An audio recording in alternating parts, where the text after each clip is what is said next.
Bismillahirrahmanirrahim. Assalamualaikum warahmatullahi wabarakatuh. Pertama-tama perkenalkan, nama saya Ahmad Usama dengan NIM 2605011119226 dari kelas Oceanografi A. Di sini akan sedikit menjelaskan mengenai praktikum dari pemodelan oceanografi. Pada praktikum pemodelan oceanografi terbagi menjadi 4 materi, di mana materi pertama adalah model adveksi satu dimensi, materi kedua adalah model difusi satu dimensi, materi ketiga adalah model adveksi dua dimensi, dan materi terakhir adalah model hidrodinamika satu dimensi sederhana. Pada model adveksi satu dimensi atau pada modul pertama adalah adveksi satu dimensi, di mana persamaan adveksi adalah salah satu persamaan diferensial parsial yang memodelkan suatu pergerakan konsentrat dalam cairan yang mengalir, dengan asumsi konsentrat tersebut tidak mengalami proses difusi di dalam cairannya.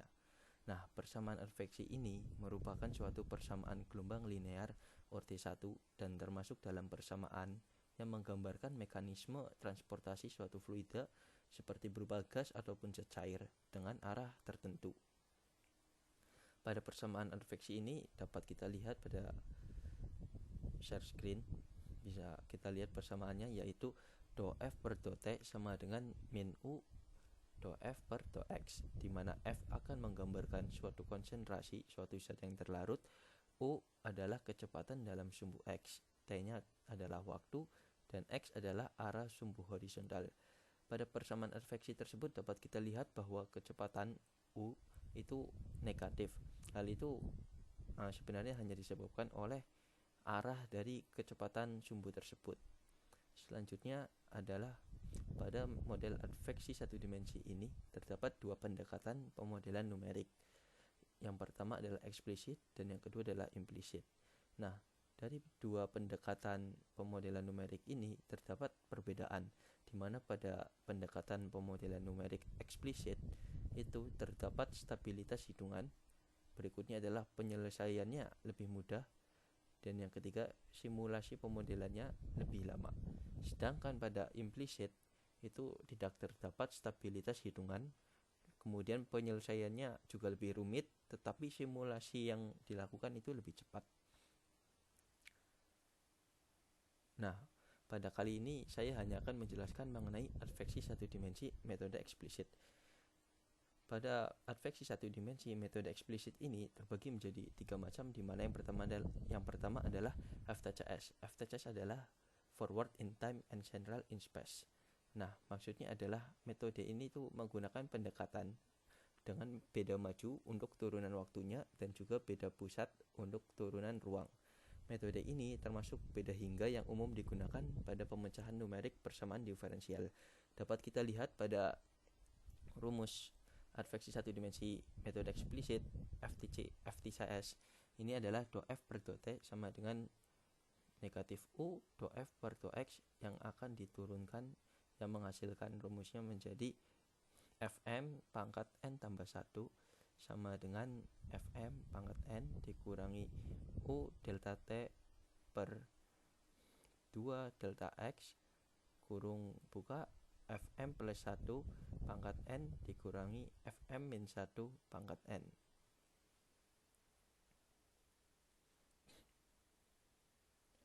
Selanjutnya adalah model adveksi satu dimensi metode eksplisit dengan model Leapfrog. Nah, persamaan beda hingga dengan metode Leapfrog adalah pendekatan beda pusat untuk turunan waktu dan juga beda pusat untuk turunan ruangnya.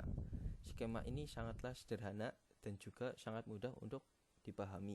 Tapi skema ini tuh mempunyai beberapa kelemahan, yaitu langkah waktunya harus cukup kecil. Kemudian bisa kita lihat untuk rumusnya sendiri. Rumus dasarnya kita menggunakan rumus adveksi satu dimensi selalu sama, yaitu dou F per dou T sama dengan min U dou F per dou X, yang akan menghasilkan rumusnya yaitu Fm pangkat N plus 1 sama dengan Fm pangkat N min 1 dikurangi U delta T per delta X kurung Fm plus 1 pangkat N dikurangi HM-1 pangkat N. Dan yang terakhir adalah adveksi satu dimensi metode eksplisit dengan pemecahan numerik upstream. Nah, metode upstream sendiri adalah salah satu penyelesaian numerik persamaan adveksi satu dimensi yang menggunakan pendekatan metode beda maju untuk turunan terhadap waktu, dan juga menggunakan pendekatan metode beda maju untuk turunan terhadap waktunya. Sedangkan untuk turunan terhadap ruang dilakukan dengan melihat arah kecepatan dari U. Nah, di sini dapat kita lihat rumus dari upstream sendiri. Rumus dari upstream sendiri adalah si pangkat 2 sama dengan 1 kurangi 2 alfa dikali 1 min alfa lagi, kemudian dikali 1 negatif cos K delta X. Nah, pada metode upstream ini jika U atau kecepatannya lebih dari 0, turunan terhadap ruang menggunakan pendekatan beda mundur.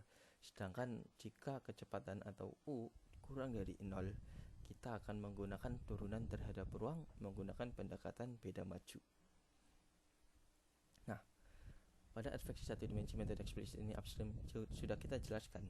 Jika kecepatan lebih dari 0, kita akan menggunakan pendekatan beda mundur, di mana rumusnya akan menghasilkan HM pangkat N plus 1 sama dengan HM pangkat N dikurangi U delta T per delta X dikali HM pangkat N dikurangi HM min 1 pangkat N. Nah, sedangkan jika kecepatan kurang dari 0, turunan terhadap ruang menggunakan pendekatan beda maju akan menghasilkan HM pangkat N plus 1 sama dengan HM pangkat N dikurangi U delta T per delta X yang dikalikan dengan HM pangkat 1 pangkat N dikurangi HM pangkat N. Nah, di sini kita ada sedikit contoh beberapa grafik dengan menggunakan metode FTCS, dengan metode Leapfrog, dan juga metode upstream, di mana kita akan melihat perubahan konsentrasi polutan versus ruang.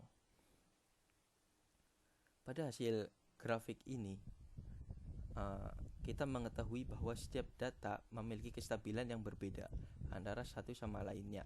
Akan tetapi, jika kita lihat pada grafik dari ketiga metode tersebut, kita akan melihat skema FTCS merupakan skema yang memiliki kestabilan yang lebih rendah daripada skema yang lain. Hal ini dapat dilihat dari grafik yang dihasilkan dengan menggunakan skema FTCS memiliki pola yang lebih tidak normal atau cukup berantakan gitu, dan tidak beraturan dibandingkan daripada metode Leapfrog dan juga metode upstream. Nah, kestabilan tertinggi dari skema tersebut dapat kita lihat pada grafik ini. Yang paling stabil adalah skema upstream, di mana skema upstream itu dapat kita lihat di grafik ini memiliki pola yang teratur. Selain itu, tidak ada kesalahan dalam penentuan arah dan juga kecepatan karena menggunakan pendekatan maju dan mundur secara terpisah. Berikutnya kita masuk ke dalam materi 2, yaitu model difusi satu dimensi.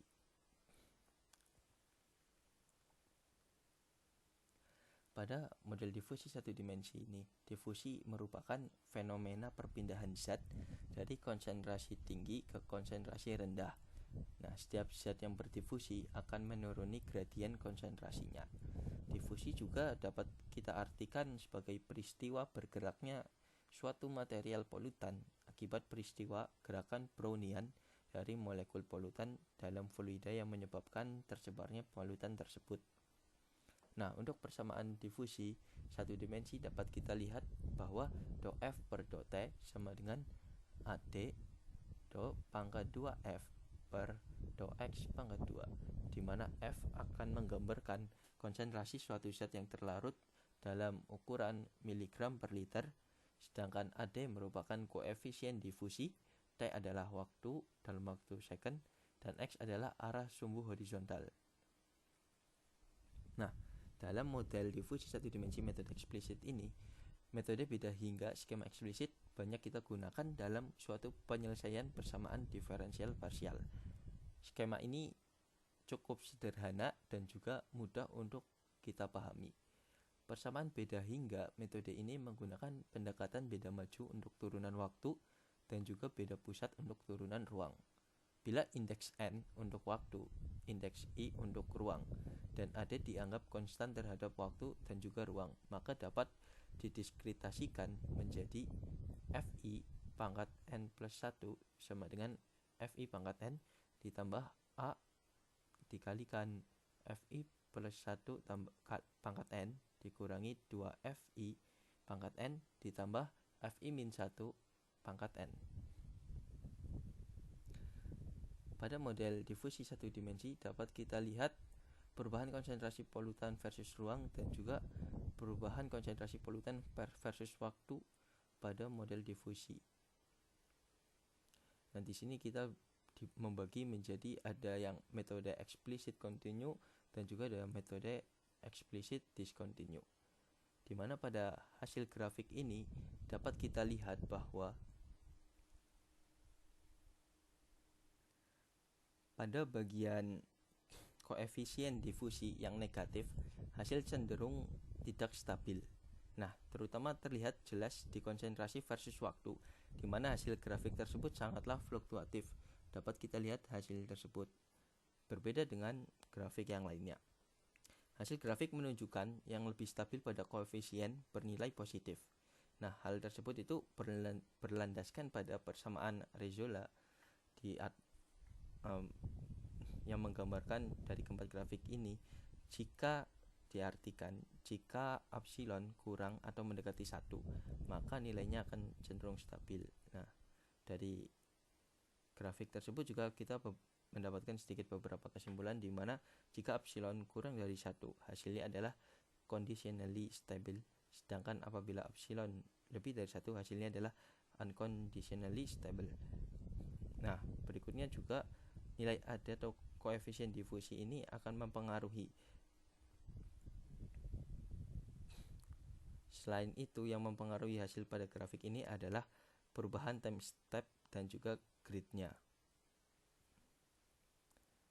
Selanjutnya adalah model adveksi difusi 2 dimensi. Dalam model adveksi difusi ini, biasanya dalam fenomena atau peristiwa di perairan, polutan atau suatu zat terjadi dengan dua kejadian, yaitu adveksi dan juga difusi. Untuk itu dibuatlah persamaan adveksi dan difusi. Yang pertama adalah dou F per dou T sama dengan min U dou F per dou X min V dou F per dou Y ditambah AD dou kuadrat F per dou X kuadrat ditambah dou kuadrat F per dou Y kuadrat. F akan menggambarkan konsentrasi polutan terlarut terhadap waktu yang dipengaruhi oleh kecepatan dan juga aliran terhadap X dan Y. Sedangkan AD adalah koefisien difusinya. Di sini ada sedikit contoh mengenai pemodelan difusi adveksi 2 dimensi.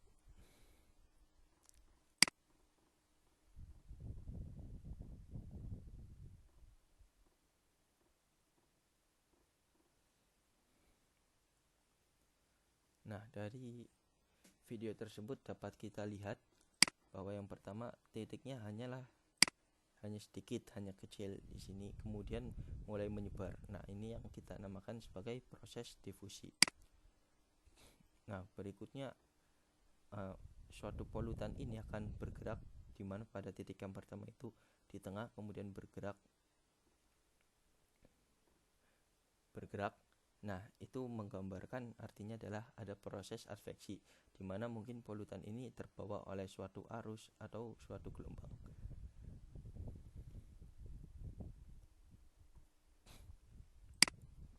Nah, selanjutnya yang terakhir adalah model hidrodinamika satu dimensi sederhana, di mana pada persamaan hidrodinamika satu dimensi ini kita menggunakan dua persamaan yang sebagai standar untuk persamaan hidrodinamika. Yang pertama adalah persamaan momentum dan yang kedua adalah persamaan kontinuitas. Di sini dapat kita lihat pada rumus persamaan momentum. Yang pertama adalah dou U per dou T ditambah G dou Xi per dou X sama dengan 0, yang jika kita akan turunkan lebih lanjut akan menghasilkan rumus persamaan momentum di bawah ini. Kemudian ada juga persamaan kontinuitas, di mana dou Xi per dou T ditambah H dou U per dou X sama dengan 0. Nah, ketika diturunkan maka hasilnya akan seperti ini.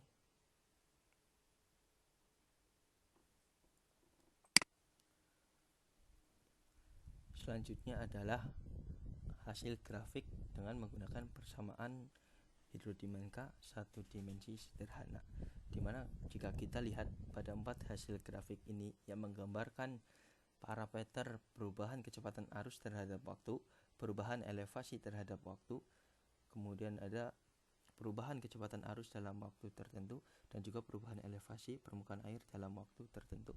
Dapat kita lihat hasilnya. Grafik ini dibangun berdasarkan 2 persamaan hidrodinamika, yaitu persamaan kontinuitas dan juga persamaan momentum. Nah, jika kita lihat pada hasil grafik di sini, dapat kita lihat grafik hanya menunjukkan pola yang stabil, itu hanya dari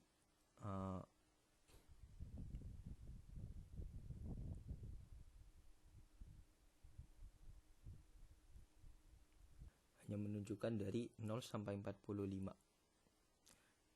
menunjukkan masih garis grafik masih stabil, sedangkan setelah angka 45 kemudian menjadi berantakan atau tidak beraturan. Nah, salah satu hal yang menyebabkan grafik tersebut tidak beraturan adalah karena adanya batas boundary. Nah, hal lain yang juga yang dapat menyebabkan grafik tidak stabil adalah pola batimetri, di mana perairan dangkal akan mempengaruhi gesekan fluida dengan dasar permukaan. Hal tersebut membuat keterlambatan fase dan persamaan gelombang pasut menjadi non-linear akibat gesekan terhadap dasar permukaan.